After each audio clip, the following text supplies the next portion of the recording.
Scott goes first.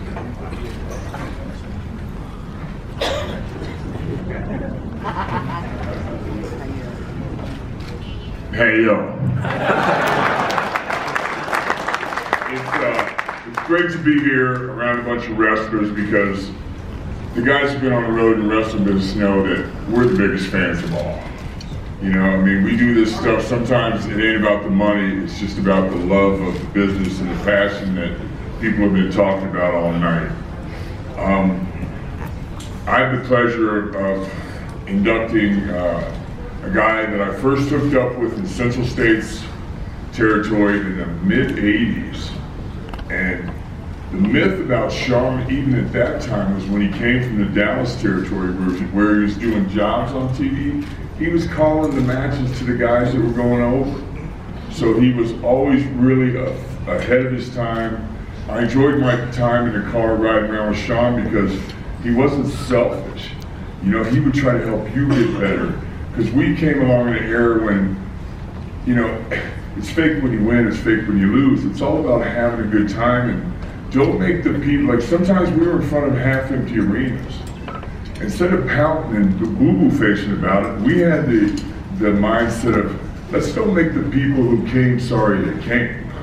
Let's give them such a show that when they leave, they tell their buddies, man, you should have been here, that was great. And I guess the video said it all. Shawn's considered the very best, and I've had the pleasure of a lot of times in my career riding in the building with Shawn, which was woo taboo at the time, and going out there and working with him and then riding back out. And Shawn, I can't think of anybody who deserves this award more, and thank you. Welcome to the Cauliflower Hour Club 53, the Lou Thesz and Art Abrams Award.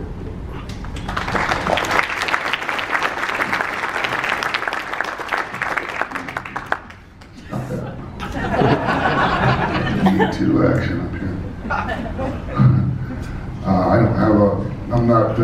I've never been known for my promo skills, my mic skills, so I'm going to keep this short. It's been a long night. But I do want to say that knowing you, Shawn, and you being my friend, and the things you taught me, and the matches I've had with you, just being in the ring with you, I was a 10 times better performer, and I'm grateful for that. And I'm also very grateful that you got hurt and had to step aside and drop the belt to Steve so I could come in and be a part of DX and make a lot of money. Thank you very much for that. Yeah, Kevin.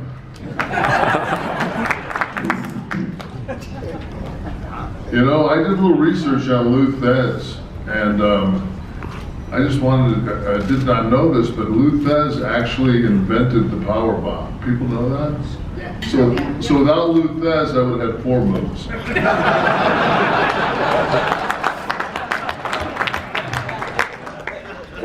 Shawn Michaels made a phone call in 1993 to Roderick Steiner, who was one of the Steiner brothers, and asked him if I'd be willing to get out of my contract with WCW and come be his bodyguard. And I got the phone call and I said, yeah, I'll definitely hook up on that money train. Well, 28 years later, I'm sitting here in Las Vegas with one of my best friends, and I just saw Booker T and Stevie sit up here, and you know, it touched my heart because, you know, it's amazing to go through this journey by yourself. It's got to be incredible to go through this journey with your brother, and I've been blessed to go through this journey with 4 of my brothers. That man right there being one of them. I don't have nothing to say. He is the greatest. I learned so much standing ringside for you, watching him and Scott work every night.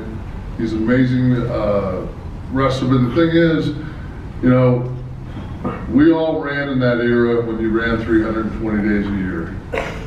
And it was a rough life, and we did what we had to do to survive. And there's a lot of stories out there that we were assholes, and we were this and we were that.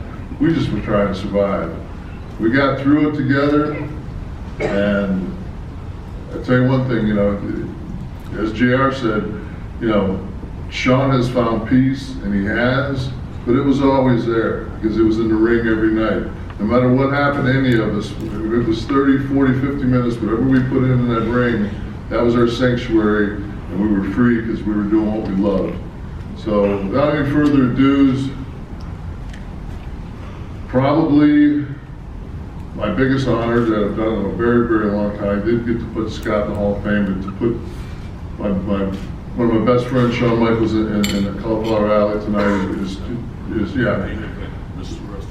Go on. What about Showstopper, Mr. WrestleMania, the Heartbreak Kid, the one, the only, Shawn Michaels!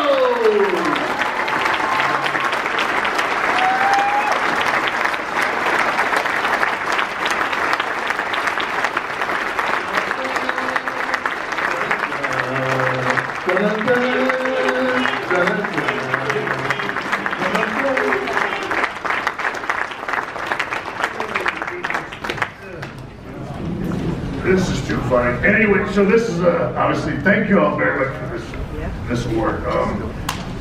I'll try not to be long either, because that's one thing we don't want to do is keep everybody out all night. So I just quickly want to say that one, thank the Cauliflower Alley Club, because I understand this is an organization steeped in tradition, wrestling purity, and for you guys to open the doors for us four is, I know, there's a lot of people rolling over in their graves. I want you to know how much we appreciate the fact that you've even allowed us here to let one give one of us an award. We know that is a big, big step, and we're going to do our best not to screw it up so that we get invited back. And also, again, I guess the only thing that I want to say also is, honestly, I to this day, I've been doing this for 30 years, to this day, I still don't know if I have the proper amount of respect and whatever, all the, old school mantras, things that I'm supposed to have. You know what I mean? Because it all, it's, depending on which old timer you talk to, it's different. And so I'm always comforted in that. One guy's been mentioned a lot up here tonight. First of all, his name is Pat Patterson. I, for one of the few people that apparently haven't beat you. But I will say,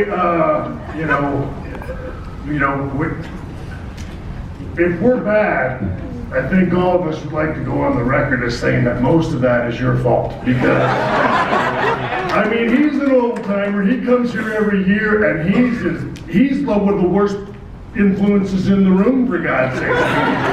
Sitting at the table making fun of everybody that comes up here. And that's all we ever did for years, and we got in a ton of trouble for it. So just like that commercial that was on all those years ago, where the dad walks in the room and the kid's hiding his dubage and, "What are you doing? I learned it by watching you." It's the same thing with these guys. For the record, we're all bad because he's bad, all right? And he's been with that company for a gazillion years, so thankfully though, I do have to thank him. I don't know about everybody else in the room, but every one of these guys will tell you, Pat Patterson is, as far as I'm concerned, and it's one of the things that as I go forward in my next stage of the wrestling business and helping out with NXT at the Performance Center and stuff like that. I want to bring the one thing that you always brought, and that is, as this business changed, you changed, and you always stayed ahead of the curve. You never got bitter, grumpy, and all that kind of stuff, man. You inspired hope and joy and going out there and having fun. And it's something that you just were a huge influence on all of us, and I don't know if you ever think about that much, but Pat, I'm telling you, you are absolutely one of the greatest things this line of work has ever had, and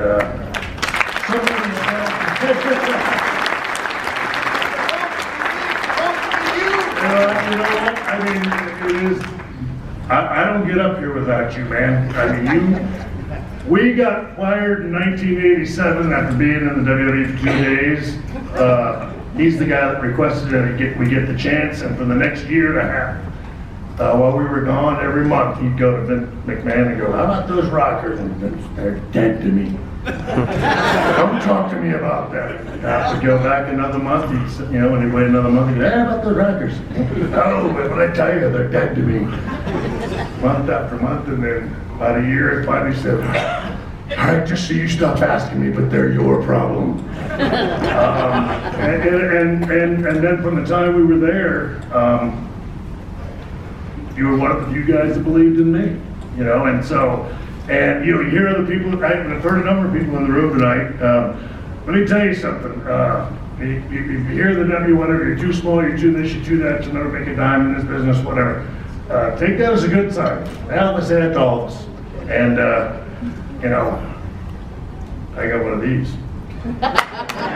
And if you guys want to go with it, they say that to everybody, and hell, I don't know, who knows who makes it, who doesn't, but the fact of the matter is, I don't know, I don't want to come up here and not put you over like $1 million. I didn't need to do the Hall of Fame, and I figured this is the place to do it. Pat, you are absolutely,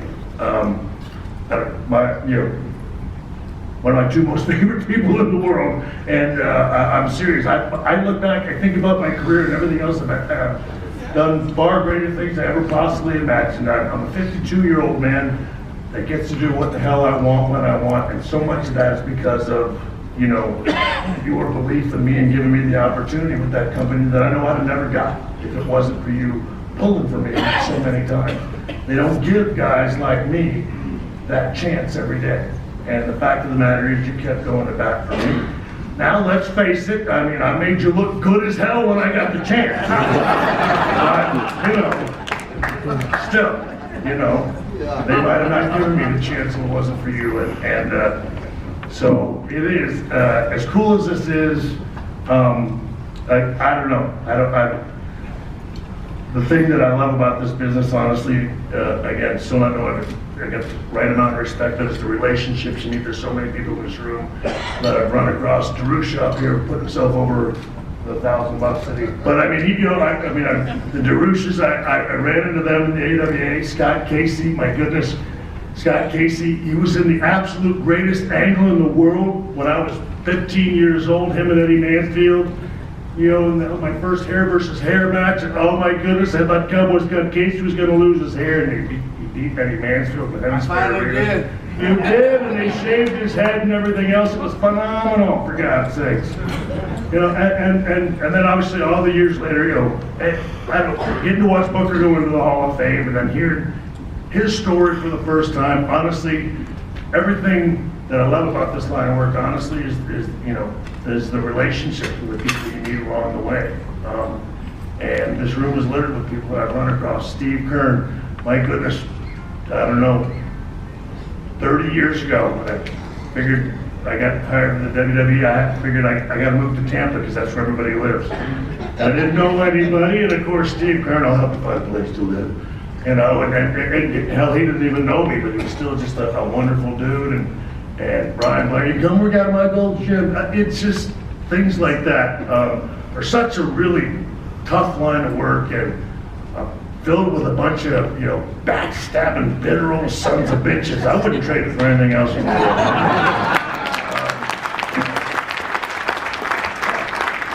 So anyway, thank you all. For the love of God, let's all go to bed, because at 52, I've turned into my dad. It's time for me to go to bed because I got to get up at 4:30 in the morning. All right, thank you all so much.